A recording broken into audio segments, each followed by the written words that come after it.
आपको एग्जैक्टली इस लाइफ से क्या चाहिए। Everyone is there to help you, to love you, to care for you. ये सब होने के बावजूद भी ऐसे फीलिंग जनरेट हो जाती है कि कुछ तो मिसिंग है, कि मैं क्या मिस कर रहा हूँ या क्या मिस कर रही हूँ। Rather than reacting to certain situation, we will start responding. आप अगर लोगों की लाइफ देखेंगे, कंपेयर करेंगे, तो आपको लगेगा कि उसकी ही लाइफ बेस्ट है। सो चांसेस है कि हमें ऐसे लगेगा कि मेरी लाइफ में तो कुछ हो ही नहीं रहा है। ये रील देखेंगे तो आपको पता है कि ये किसको फॉरवर्ड करना है, एंड हमें ऐसे लगता है कि मैंने फ्रेंड के साथ टाइम स्पेंड किया है। Can you see that in this entire universe we are so tiny being. Problems हमें लगता है कितने बड़े हैं। आपको ये सोचना है कि लाइफ के अंदर एक प्रॉब्लम है, लाइफ प्रॉब्लम नहीं। सो इस 8 टिप्स की मदद से शायद आप वो पीस रिस्टोर कर पाओगे और जो बर्नआउट हो रहा है वो आप कंट्रोल में ला पाओगे।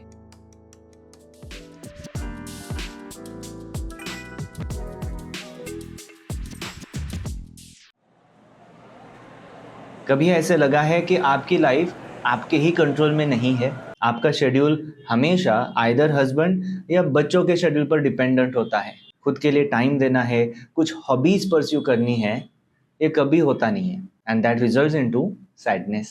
अगर ये आपकी कंडीशन है तो मेरे पास ऐसे काफी स्टोरीज है जिन्होंने इस प्रॉब्लम से सॉल्यूशन हासिल किया है bye maintaining the inner piece. और यही 8 चीजें मैं आज आपके साथ इस वीडियो के माध्यम से शेयर करने वाला हूं, तो ये वीडियो एंड तक जरूर देखिए।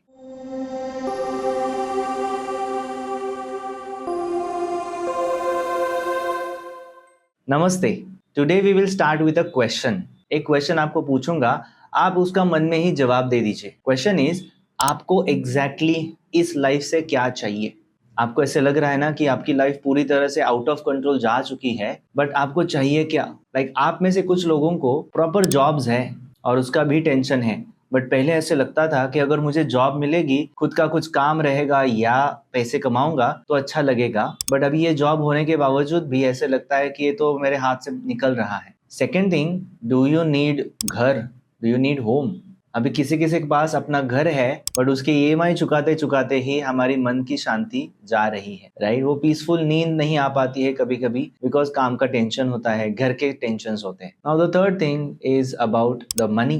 पैसा तो सबके पास आ रहा है, एकदम से जीरो नहीं है, बट समटाइम्स दैट मनी और salary also is not enough to make us happy. Because जैसे ही सैलरी क्रेडिट हो जाती है, आपको भी पता है, कुछ ही दिनों में उसको अपने अपने जगह पे डिस्ट्रीब्यूट करने के बाद afterwards we remain with a similar same amount और less amount. And fourth thing is love. Do you need really love in life, और व्हाट डू यू नीड? जैसे कि हस्बैंड है, बच्चे हैं, फ्रेंड्स है, रिलेटिव्स है, इन लॉज भी है, पेरेंट्स है, everyone is there to help you, to love you, to care for you. But इनके साथ भी कभी कभी अनबन होती है, झगड़े होते हैं, और जो ये सब होने के बावजूद भी ऐसे फीलिंग जनरेट हो जाती है कि कुछ तो मिसिंग है। Do you resonate with me on this?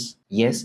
तो अगर ये आपको लगता है तो क्वेश्चन यही है कि मैं क्या मिस कर रहा हूँ या क्या मिस कर रही हूँ। The answer is, we are finding peace in all this 4 categories. हम जॉब करते हैं तो हमें ऐसे लगता है कि मुझे ये जॉब पर जाती हूँ तो शांति मिलनी चाहिए। पैसा कमाती हूँ तो लगता है कि इससे शांति मिलेगी। घर में रहती हूँ तो लगता है कि मुझे घर में आकर शांति मिलेगी, या हस्बैंड या बच्चों के साथ टाइम स्पेंड करूंगी तो लगता है शांति मिलेगी। बट अनफॉर्चुनेटली ये सब करने के बाद भी वो शांति नहीं मिल पाती है, बिकॉज इस शांति को और हैप्पीनेस को हम बोल सकते हैं external peace, external happiness, and it is always changing, it is always dependent on others. So आप में से बहुत बार बहुत सारी लेडीज यही स्टेट ऑफ माइंड में हो कि जहां पे आपका हैप्पीनेस और पीस आप बाहर ढूंढ रहे हो, but what are we really need? In need is actually the inner peace. Now what is inner peace and why it is important, इसके बारे में आपको बताऊंगा बिफोर वी टॉक अबाउट कि इसको कैसे पाना है। मान लीजिए कि अगर आपके अंदर वो इनर पीस आप मेंटेन करते रखते हो, rather than reacting to certain situation, we will start responding. कुछ भी उतर पुतर होता है, कुछ भी अप एंड डाउन होता है, जनरली इमोशनली हम उसको रिएक्ट कर देते हैं, and then we land up in problems.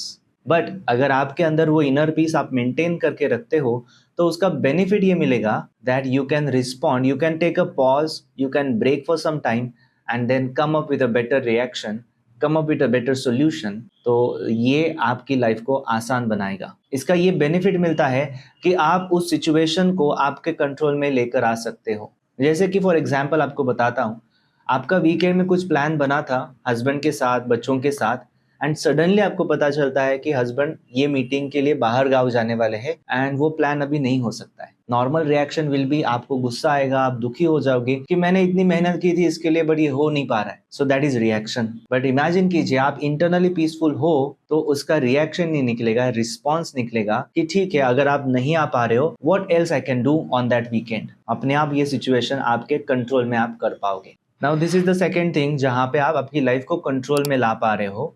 Now going to the third is because of that you will always have the attitude of gratitude. मतलब क्या है, जो भी चीजें लाइफ में होती है वो अच्छे के लिए ही होती है। ये आपका माइंडसेट अगर बन गया तो अपने आप your mind will be flexible. आप रिजिड माइंडसेट में नहीं रहेंगे, आप फ्लेक्सिबल होके वहां से निकल जाओगे and that will make your life under your control. कई बार ऐसे होता है कि कुछ चीजें आपके कंट्रोल में है ही नहीं। लाइक अभी हस्बैंड की मीटिंग बाहर गाँव लगना, ये आपके हाथ में तो थोड़ी है, बट आपके हाथ में है आपका हैप्पीनेस, आपके हाथ में है आपका कंट्रोल लाइफ और शेड्यूल, वो आप डेफिनेटली बना सकते हो। Okay, as a result with this gratitude and with this inner peace you become happy और आपको खुद के ऊपर काम करने का एक मौका मिलता है, आप खुद के साथ हैप्पी फील करते हो। This happiness is not dependent on the situation, not on a person, but always on your being, always on the state of where you are.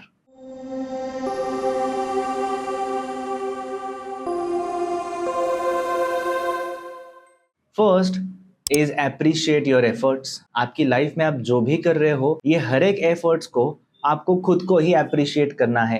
Like आप सुबह उठकर घर के कामकाज कर रही हो और ऑफिस जा रही हो और बच्चों की पढ़ाई ले रही हो, ये बहुत सारे काम आप कर रहे हो, बहुत सारे एफर्ट्स आप डाल रहे हो, उनको आप अप्रिशिएट कीजिए by giving you small gifts and by appreciating your efforts. ये रिवॉर्ड अगर आप खुद को देना शुरू करते हो, रिवॉर्ड कितना बड़ा है छोटा है ये जरूरी नहीं है, आप खुद को रिवॉर्ड दे रहे हो ये जरूरी है। So that is point number 1।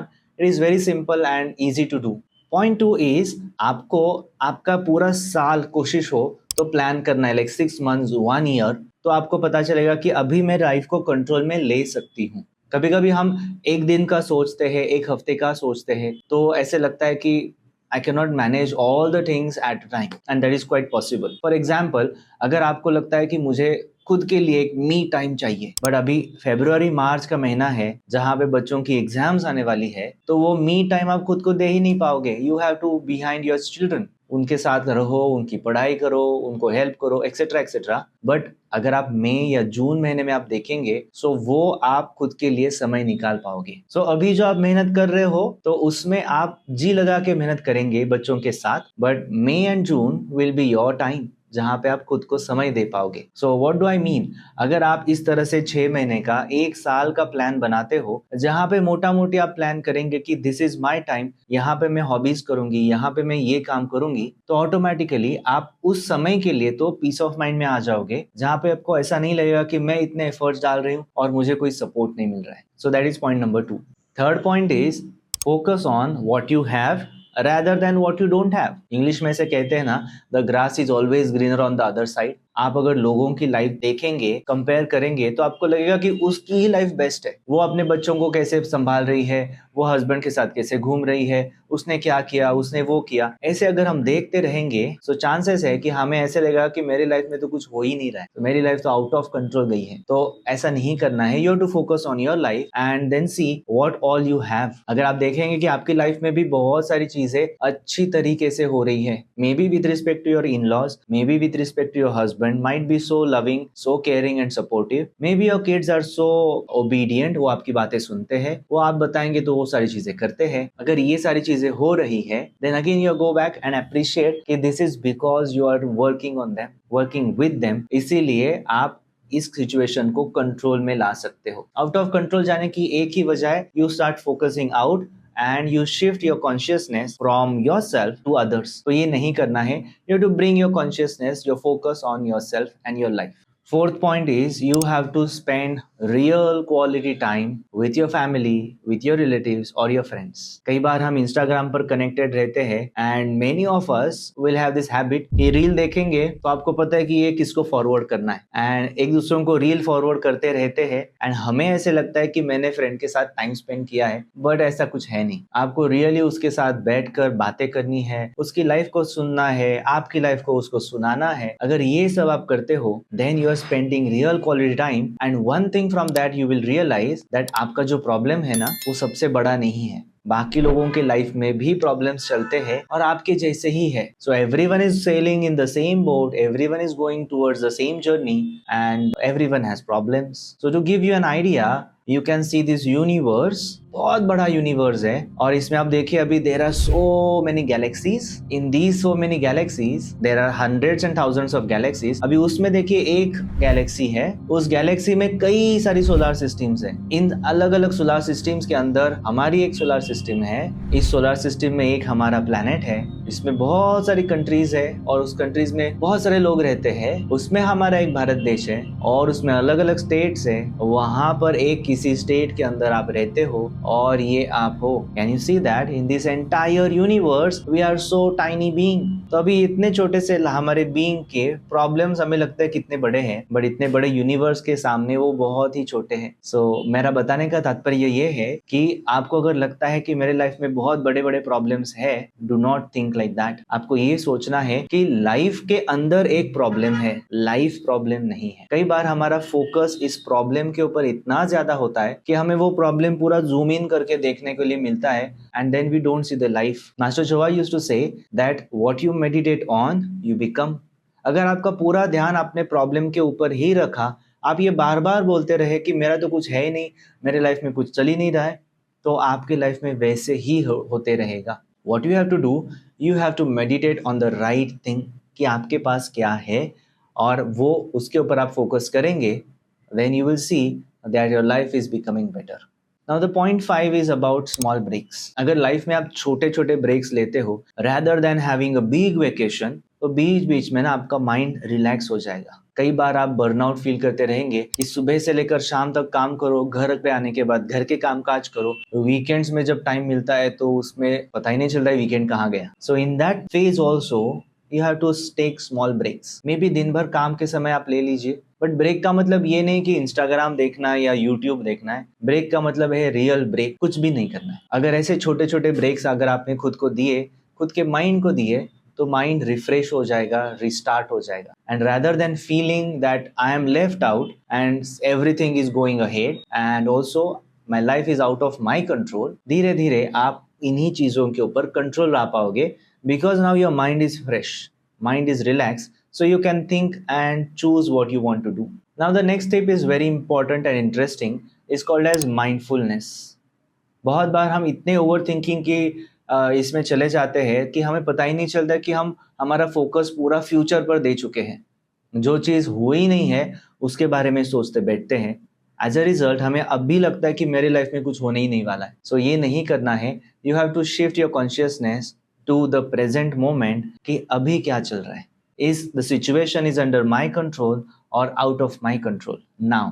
अगर ये कंट्रोल में लाने के लिए क्या करना है इसके ऊपर आप सोचेंगे तो it means you are organising your mind, you are organising your thoughts. इससे आप जरूर ये जो लैक ऑफ कंट्रोल है उसमें भी कंट्रोल ला पाओगे और आपकी इनर पीस मेंटेन रख पाओगे. Now the 7th point is about very interesting, is called as study cause and effect. अगर आपको अभी ऐसे लग रहा है कि मेरे लाइफ का लेटेस्ट से financial aspect out of control हो चुका है, इतने खर्चे बढ़ रहे हैं, इसको कंट्रोल कैसे करूं पता नहीं चल रहा है. Maybe in the relationship you will realise कि इतने सारे झगड़े हो रहे हैं, फाइट्स हो रहे हैं and now this relationship is out of my hand. And with respect to health, अगर आपको ऐसे लगता है कि बीमारियों की बीमारियां चल रहे, एक के पीछे एक आ रहे हैं, वो आउट ऑफ कंट्रोल जो आ चुके हैं, then what you have to do, study cause and effect. This is effect कि अभी financial life out of control गई है, रिलेशनशिप हो या हेल्थ हो आउट ऑफ कंट्रोल गए हैं. These are the effects. You have to study the cause कि ये क्यों हुआ. अगर इस कॉज को आप रिप्लेस करते हो, कॉज को आप फिक्स करते हो, you will see the effects are getting resolved automatically. बहुत बार रिलेशनशिप में झगड़ा करना is not the solution. बैठ के बातें करना और एक दूसरों से कम्युनिकेट करना अंडरस्टैंडिंग से वो चीज़ को संभालना बहुत ज़रूरी होता है और बहुत आसान हो जाता है उस रिलेशनशिप को फिक्स करने के लिए। सेम विद द हेल्थ, अगर आपकी लाइफस्टाइल ही आप नहीं बदल रहे हो तो ये बेसिक कॉजेस है आपको बार बार बीमारी दिलाने के लिए। And same with the financial aspects, कि अगर आपके फाइनेंशियल लाइफ में बहुत सारे क्राइसिस हो रहे हैं, लोन्स हो रखे हैं और पैसा आ ही नहीं रहा है, जॉब नहीं मिल पा रहा है, this is effect. You have to study the cause कि मैं क्या करूं तो मुझे पैसा आएगा, मैं कहाँ से पैसे लोगों के चुकते करूं। अगर ये आप कर पाते हो then you are studying the cause and effect. So इतनी क्रिटिकल सिचुएशन में भी आप शांत रह पाओगे and you will start handling situations peacefully. जो मैंने रिस्पॉन्स बताया था, you will start giving the response. And the last but very important point, that is the right viewpoint, the right perspective.